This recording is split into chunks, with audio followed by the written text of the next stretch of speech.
pueden abrir sus Biblias en Marcos capítulo 7, del 1 al 23, Marcos capítulo 7, del 1 al 23. Y hoy estamos finalizando una serie que llevaba por nombre ¿Quién podrá confiar en el Hijo de Dios?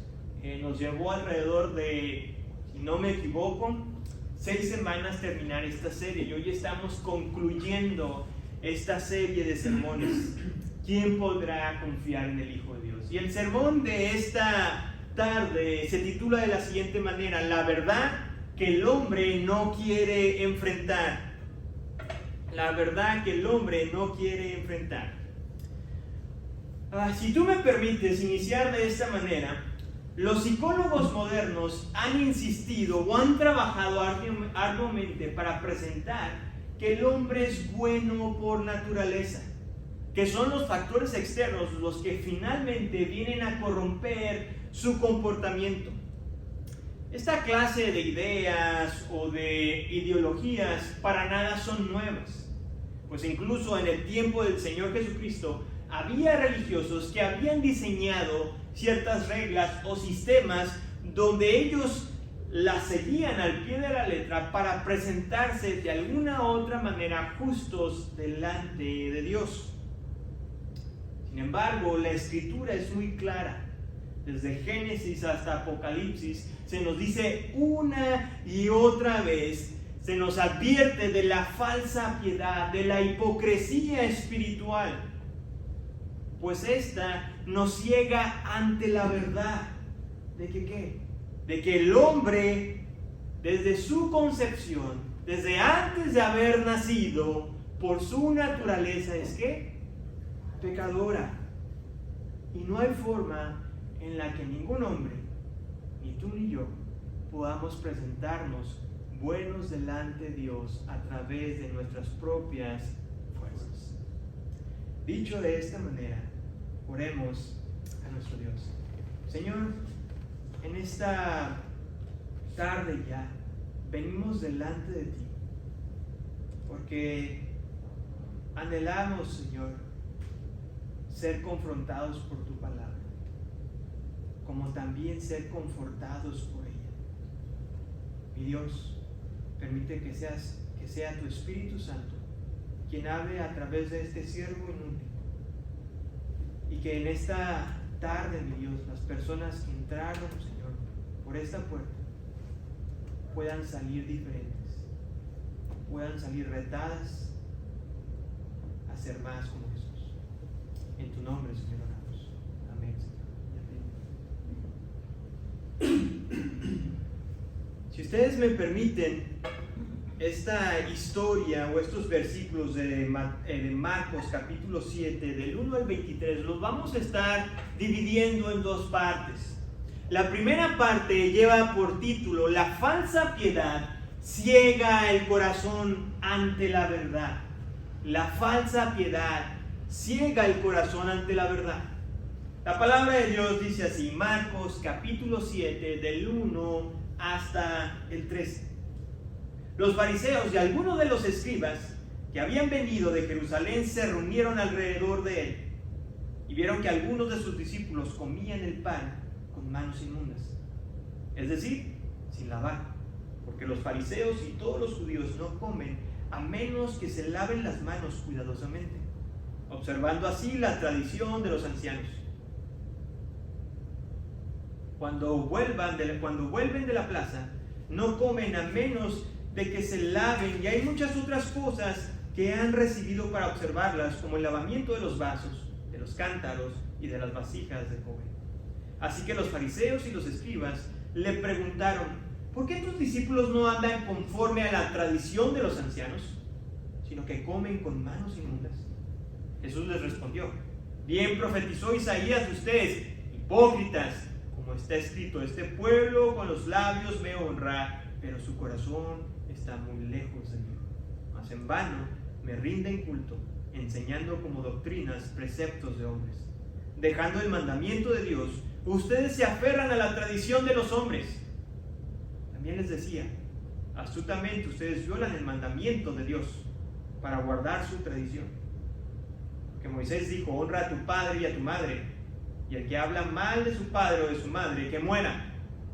Pero ustedes dicen: si un hombre dice al padre o a la madre: cualquier cosa mía con que pudieras beneficiarte es corbán, es decir, ofrenda a Dios, ya no le dejan hacer nada en favor de su padre o de su madre, invalidando así la palabra de Dios por la tradición de ustedes, la cual han transmitido, y hacen muchas cosas como estas.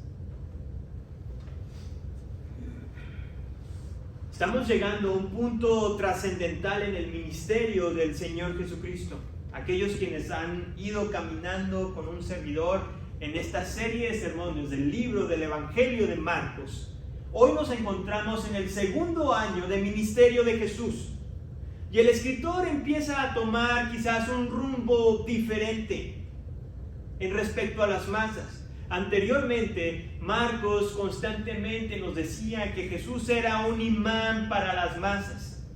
Pero conforme vamos a ir o estamos avanzando, cada vez nos estamos dando cuenta que falta poco para que esas multitudes o esa gente que se maravillaba de las enseñanzas de Jesús y querían ser testigos de un milagro, finalmente terminarían siendo los antagonistas de la historia de la redención de la humanidad.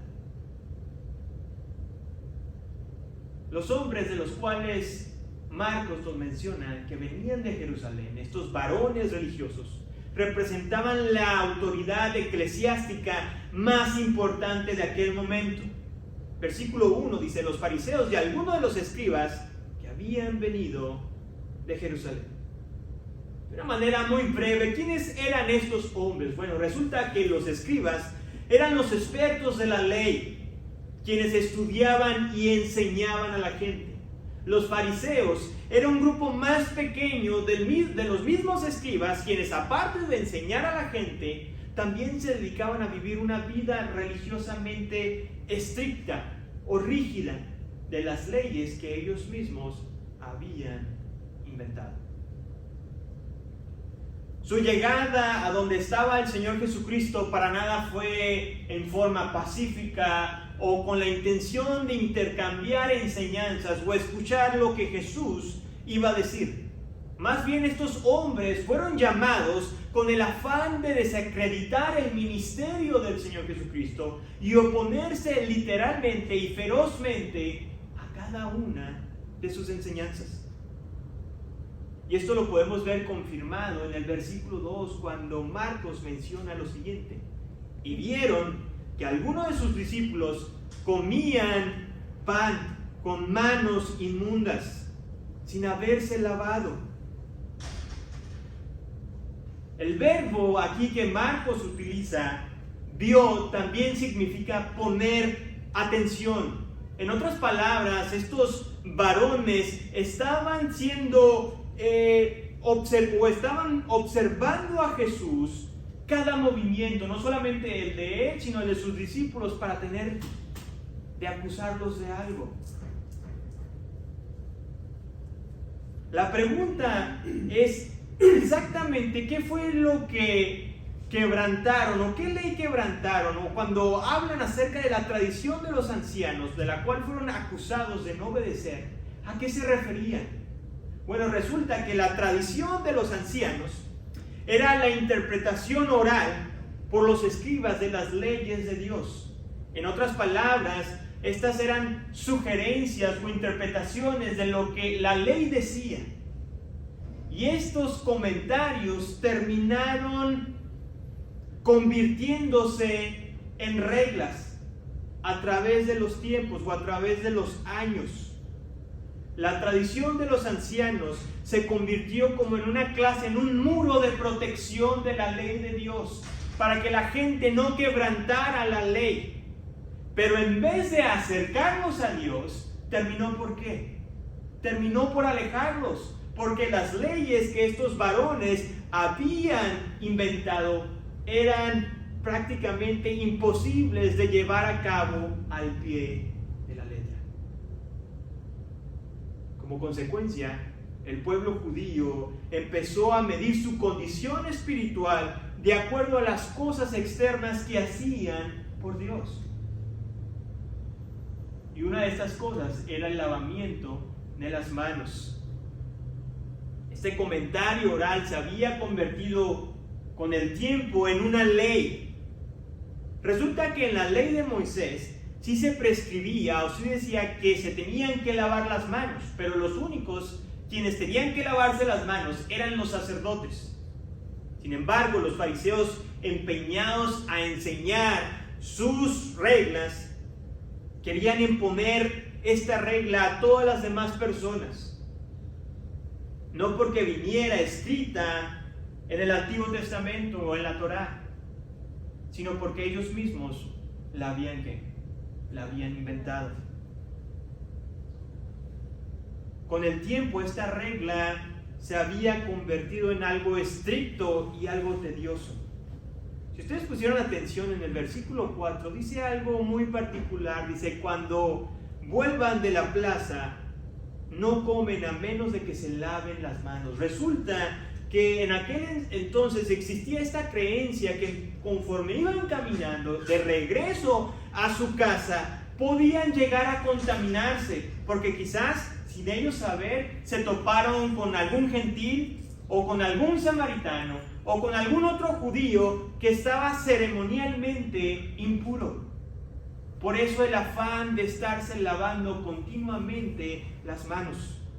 Es más, algunos rabís llevaron esta enseñanza hacia el extremo de llegar a enseñar y a creer que el lavarse las manos o el practicar esta obra salvaría el alma de los hombres. Es por eso que cuando los fariseos le preguntan a Jesús: ¿por qué tus discípulos quebrantan la tradición de los ancianos, pues no se lavan las manos cuando comen pan? Esta pregunta estaba llena de indignación.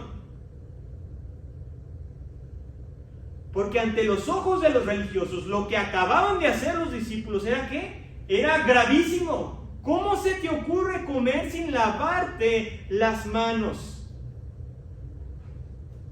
Ahora, quiero simplemente aclarar, no era una situación sanitaria por lo cual se estaban peleando los fariseos, sino más bien era una situación de espiritual lo que ellos estaban peleando.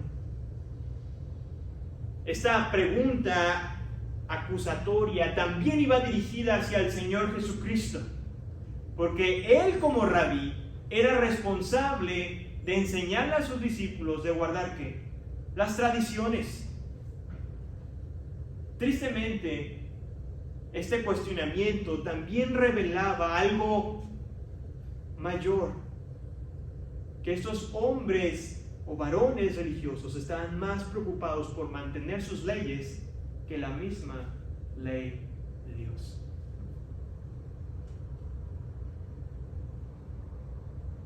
Jesús respondió no a su pregunta o a la acusación de estos líderes religiosos.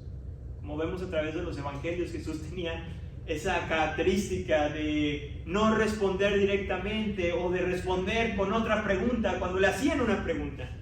Y en esta ocasión Jesús no respondió directamente, sino más bien su respuesta expuso la falsedad, la falsa piedad que había en aquellos hombres religiosos. Y Jesús dijo en el versículo 6: bien profetizó Isaías de vosotros. ¿Y cuál fue la palabra que utilizó? Hipócritas. Quiero que utilicemos nuestra imaginación y nos pongamos en aquel entonces donde obviamente es muy probable que estuvieran hablando al aire libre y de alguna u otra manera había gente alrededor. Y recuerden que estas personas eran ¿de dónde? Eran de Jerusalén, o sea, eran personas que venían seguramente con muy alta reputación. Y el hecho de que Jesús le llamara hipócrita a ellos seguramente causó un ambiente de mucha tensión. Antiguamente, a las personas que se les llamaba hipócritas eran actores. Eran personas que se dedicaban a pretender ser alguien.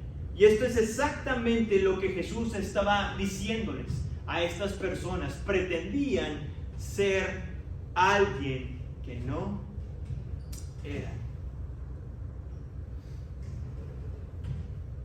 La cita que Jesús hace, o la referencia del profeta Isaías, revela que esta situación de la hipocresía religiosa no era algo nuevo, pues el mismo profeta en su tiempo también advirtió a la gente de esta gravedad de la hipocresía, de la religiosidad, de la apatía espiritual.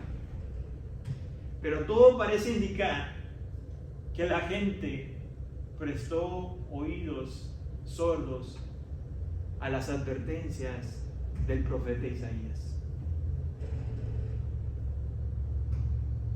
Las palabras que Jesús mencionó seguramente simbraron en el corazón orgulloso de aquellos hombres fariseos y de aquellos hombres escribas, cuando dijo lo siguiente: ustedes dejan el mandamiento de Dios para aferrarse a la tradición de los hombres.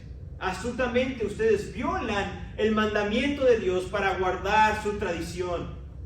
Hay tres palabras que debemos de resaltar, o que deben de llamar tu atención y la mía, en los versículos 8 y 9 que acabamos de leer.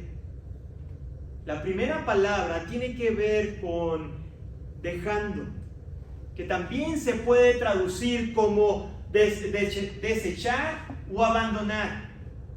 La segunda palabra es aferrarse, y esta se puede traducir como retener o detener. Y finalmente, la palabra astutamente. Aquí el Señor lo que está diciendo es de que, de una forma irónica, reconocía que los hombres religiosos se habían vuelto tan buenos en desechar la ley de Dios para aferrarse a sus leyes, y aún así seguir aparentando tener una vida piadosa en frente de los hombres. O sea, eso es tener una habilidad tremenda. Rechazar la ley de Dios para amar tu propia ley y aún así seguir aparentando cierta piedad, y que la gente te viera y te admirara porque pues la forma en cómo hablas, la forma como ministras, la forma como oras, la forma como cantas o predicas, y dices: wow, esa persona tiene la unción, cuando en realidad eran simplemente, como el Señor Jesús se refirió a ellos, como sepulcros vacíos.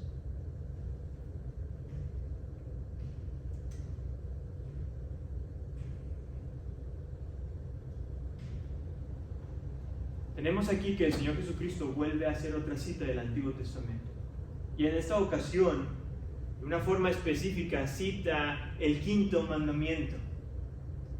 Y el quinto mandamiento, si en caso ustedes no se acuerdan, habla acerca de honrar a nuestro padre y a nuestra madre. Una forma muy sencilla que jamás se les va a olvidar del quinto mandamiento es cuando tu papá y tu mamá, tú desobedecías, tu mamá te iba a dar ¿qué? Una nalgada. ¿Y cómo se dan las nalgadas? Con la mano. ¿Cuántos dedos utilizas? 5. Entonces jamás se les va a olvidar que el quinto mandamiento es honrar a tu padre y a tu madre. Y resulta que el Señor Jesucristo utiliza este ejemplo, o utiliza esta cita, para dar a conocer o revelar lo mal que estaban aquellos hombres. Dice el escritor en el versículo 10: honra a tu padre y a tu madre, y el que hable mal de su padre o de su madre, que muera. Resulta que no solamente el quinto mandamiento, sino los 10 mandamientos, si alguien desobedecía a alguno de estos 10 mandamientos, la consecuencia era la muerte física. Sin embargo, la tradición de los ancianos había sugerido o sugería que un hijo podía evitar ayudar a sus padres diciéndoles simplemente: ¿sabes qué? Esta es mi ofrenda, esto le pertenece a Dios. Era lo que se conocía como el corbán, una ofrenda dedicada a Dios. Ofrendas monetarias o ofrendas materiales prometidas a Dios. El grave problema del cual Jesús estaba señalando es de que estos religiosos hipócritas habían inventado una forma piadosa para quebrantar la ley de Dios sin sufrir ninguna consecuencia.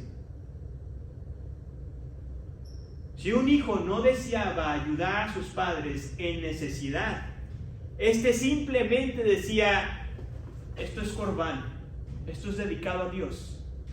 Y aquel hijo no tenía ninguna obligación de ayudar a sus padres, como también no iba a enfrentar ninguna consecuencia por haber quebrantado el quinto mandamiento.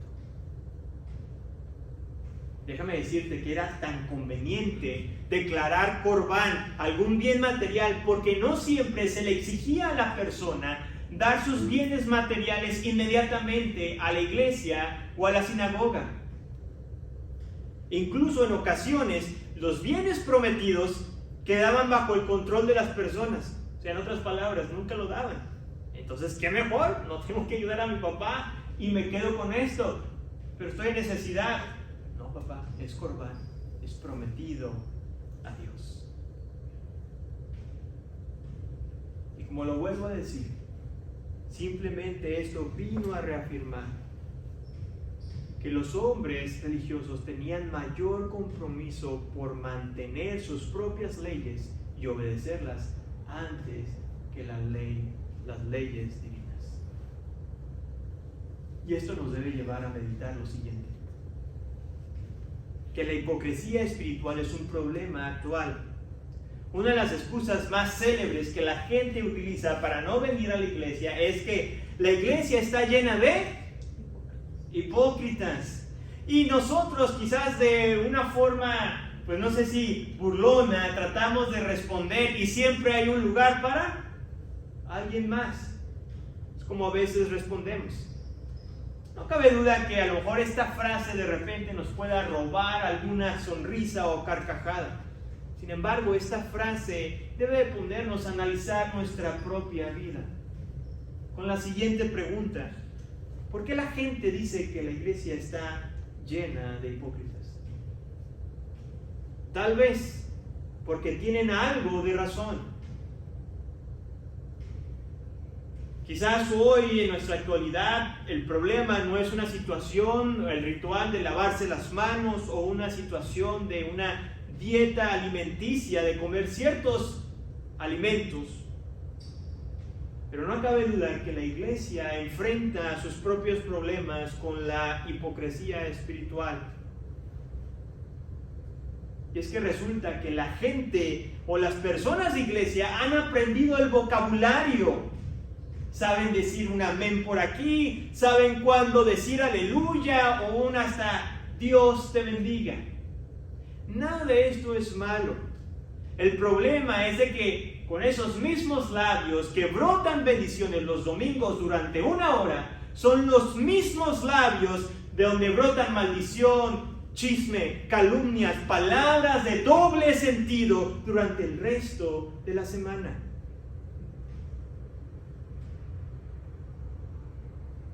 La hipocresía espiritual no es un problema de religiosidad. Ahí les va otra frase muy conocida: las reglas están para romperse. Y quizás algunos de nosotros no las rompamos, pero sí de vez en cuando las doblamos o las moldeamos a nuestra conveniencia. Aunque los fariseos llevaban una vida muy estricta y rígida religiosamente, déjame decirte que cada una de las reglas de esos varones se amoldeaba a ellos porque realmente no eran desafiados a vivir vidas piadosas. Más bien aparentaban vivir vidas piadosas. La gente religiosa, como la gente también no religiosa, sigue padeciendo lo mismo. Escúchame, es mucho más sencillo seguir tus propias leyes que las leyes de Dios. Ahora, ¿por qué? Porque nuestras reglas son flexibles, fluctuantes, cambian de acuerdo con nuestro estado de humor, emociones, sentimientos o circunstancias. Nuestras reglas nunca nos condenan, solo nos justifican. Justifican nuestras faltas, errores y pecados. Nos ponen por encima de los demás y nos presentan como hombres y mujeres piadosas. Oh, pero qué horror y terror es cuando somos expuestos a los estándares de Dios, porque toda apariencia de justicia finalmente se desmorona.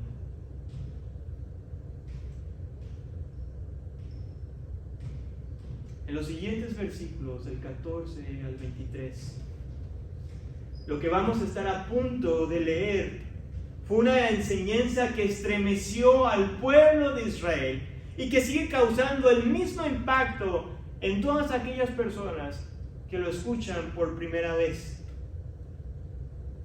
Y si es necesario ponerle algún título a estos versículos que estamos a punto de leer, sería: el problema del corazón es un problema interno. La palabra de Dios dice del 14 al 23: llamando de nuevo a la multitud, Jesús les decía: escuchen todo lo que les digo y entiendan. No hay nada fuera del hombre que al entrar en él pueda contaminarlo, sino que lo que sale de adentro del hombre es lo que contamina al hombre. Si alguno tiene oídos para oír, que oiga. Cuando Jesús dejó a la multitud y entró en casa, sus discípulos le preguntaron acerca de la parábola. ¿También ustedes son faltos de entendimiento? Les dijo: ¿no comprenden que todo lo que de afuera entra el hombre no lo puede contaminar? Porque no entra en su corazón, sino en el estómago y se elimina. Jesús declaró así limpios todos los alimentos. También decía: lo que sale del hombre, eso es lo que contamina al hombre. Porque de adentro del corazón de los hombres salen los malos pensamientos, fornicaciones, robos, homicidios, adulterios, avaricias, maldades, engaños, sensualidades, envidias, calumnia, orgullo e insensatez. Todas estas maldades de adentro salen y contaminan al hombre.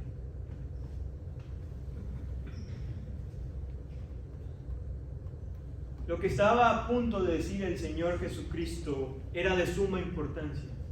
Es por eso que podemos ver ahí que el Señor llamó a la multitud a que escuchara sus palabras. El versículo 15, déjenme leérselos otra vez. No hay nada fuera del hombre que al entrar en él pueda contaminarlo, sino que lo que sale de adentro del hombre es lo que contamina al hombre. El impacto de estas palabras quizás no tienen el mismo efecto en el lector del siglo XXI como lo tuvieron en el lector del primer siglo, en la audiencia del primer siglo. Y déjenme darles el contexto histórico del por qué. Resulta que el pueblo judío había sido enseñado y había crecido dándole un valor trascendental a la moral y a las ceremonias externas. Por lo tanto, el lavamiento de manos era de suma importancia, porque lo que menos querían ellos era ¿qué? Contaminarse, estar impuros delante de Dios. Así que aquella enseñanza o aquello que el Señor dijo no fue algo nuevo, sino más bien fue una aclaración de lo que el Antiguo Testamento venía ya enseñando acerca de lo que realmente contamina el corazón del hombre. Definitivamente los judíos estaban familiarizados con pasajes como en 1 Samuel, donde se nos dice que Dios no ve el hombre como el hombre, Dios no ve como el hombre se ve, pues el hombre mira la apariencia exterior, mientras que Dios ve ¿qué? el interior, el corazón. En Proverbios capítulo 21, versículo 12 nos dice que el Señor examina el corazón. Sin embargo, el sistema de tradiciones se había infiltrado tanto en la creencia judía que terminaron por preocuparse más por la pureza superficial, por aquello que se podía notar a simple vista, y dejaron a un lado lo más importante, el corazón. En el pasaje paralelo de Marcos, en el libro de Mateo, el escritor nos dice que los discípulos, después de haber dejado la multitud, los discípulos se acercan a Jesús y le dicen o le preguntan, y se los leo textualmente: ¿sabes que los fariseos se escandalizaron cuando oyeron tus palabras? El hecho de que los fariseos y escribas se sintieran ofendidos no era absolutamente algo nuevo, pues cada enseñanza del Señor Jesucristo era un duro golpe a la hipocresía de aquellos hombres que practicaban a diario.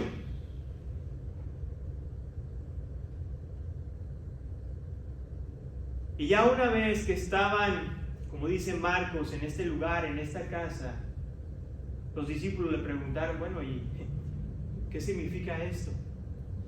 A lo que el Señor les respondió con una pregunta: ¿también ustedes son tan faltos de entendimiento?, les dijo. ¿No comprenden que todo lo de afuera entra al hombre, no lo puede contaminar, porque no entra en su corazón, sino en el estómago y se elimina? La pregunta que hizo Jesús debe tomarse como un leve reproche a sus discípulos, pues faltaba menos de un año para su muerte en la cruz, y los discípulos seguían batallando con los conceptos más básicos, con la importancia de la justicia interior sobre la justicia superficial. Pero el Señor Jesucristo, siendo un maestro bondadoso y compasivo, les explicó la verdad detrás que había de esta metáfora. Cuando el Señor Jesucristo se refirió indudablemente que las cosas que entran al cuerpo no contaminaban el corazón, es porque Jesús no se estaba refiriendo al órgano físico, sino se estaba refiriendo al interior, al ser interior, donde las actitudes son afectadas por las emociones y por los sentimientos. De hecho, puedes ver ahí en el versículo 19, casi al finalizar, donde Marcos hace una pausa en la narrativa, en la historia, y hace como un tipo pie de nota, donde aclara lo siguiente: que todos los alimentos eran ¿qué? Eran limpios. En otras palabras, no se trataba de restricciones en la comida, lo que hacía un corazón o lo que mantenía que un corazón estuviera limpio, sino más bien era la relación con Dios a través de Cristo Jesús, que un corazón es declarado limpio. Marcos vuelve a retomar la historia en el versículo 20 para dar una explicación mucho más amplia de lo que Jesús venía diciendo. Y es que Jesús pasó de la fisiología humana a la realidad espiritual del ser humano, cuando dice: porque de adentro del corazón de los hombres salen los malos pensamientos, fornicaciones, robos, homicidios, adulterios, avaricias, maldades, engaños, sensualidad, envidia, calumnia, orgullo e insensatez. Todas estas maldades de adentro salen y contaminan al hombre. Analicemos los versículos desde el 14 hasta el 23 de la siguiente manera: no hay nada más aterrador que la verdad que hay en la Escritura. En una sociedad que se ha empeñado a presentar al hombre como un ser bueno que son las cosas externas lo que finalmente corrompen su conducta, resulta perturbante escuchar lo contrario. Enseñar que el hombre es malo desde su concepción, desde antes de haber salido del vientre de la madre, es un golpe de orgullo al hombre. Porque resulta más fácil seguir nuestras propias reglas, justificar nuestros pecados en contra de Dios y de nuestro prójimo. Cuando decidimos creer que el ser humano se corrompe por cosas externas. Y así el hombre adúltero justifica su acción porque busca saciar una necesidad que no encuentra en su hogar. La mujer joven justifica su inmoralidad sexual porque es la nueva forma de saber si es con el chico que quiere pasar el resto de su vida. Los ladrones justifican su delincuencia argumentando que es el gobierno quien no provee suficiente trabajo. Y la lista puede continuar justificando los pecados de las personas. Por eso mismo no hay nada más aterrador que ser confrontados con la verdad del Evangelio, donde se nos dice que tú y yo no somos justos delante de Dios y lo único que merecemos es la ira santa de nuestro Dios. Pero así como somos confrontados con su palabra, así también somos confortados. Aquellos quienes en humildad buscan arrepentidos por el perdón de Dios que se encuentra en Cristo Jesús. Oremos a nuestro Dios. Señor, venimos delante de ti, mi Dios, pidiéndote, Señor, perdón, porque en ocasiones, Señor, preferimos seguir nuestras reglas, preferimos sentirnos cómodos, Señor, antes de venir delante de ti y obedecerte. Perdónanos, Padre, porque nos gusta justificar nuestros pecados, nos gusta hacernos las víctimas delante de las otras personas, justificando, Señor, y diciendo, es que aquella persona me hizo esto, por eso yo hago esto, o Dios me hizo esto, o Dios no me hizo lo otro, por eso respondo de esta manera. Oh mi Dios, retira nuestros labios, guarda nuestra mente, Señor, de cosas tan aberrantes, de justificar, Señor, nuestros pecados y de presentarnos delante de ti como si tú fueras el culpable, mi Dios. Ayúdanos, mi Dios, a reconocer que solamente es a través de Cristo Jesús que podemos ser declarados santos y buenos delante de ti. Y no hay nada, absolutamente nada, que podamos hacer para recompensar lo que Jesús hizo en la cruz por nosotros. Mi Dios, que en esta tarde tu palabra haya sembrado, Señor, nuestra mente y nuestro corazón, de tal forma que si hay algo que hemos escondido durante mucho tiempo, que al igual que el rey David, Señor, confesemos delante de ti, porque nuestros huesos, Señor, y nuestra alma está siendo consumida, Señor, por el pecado que constantemente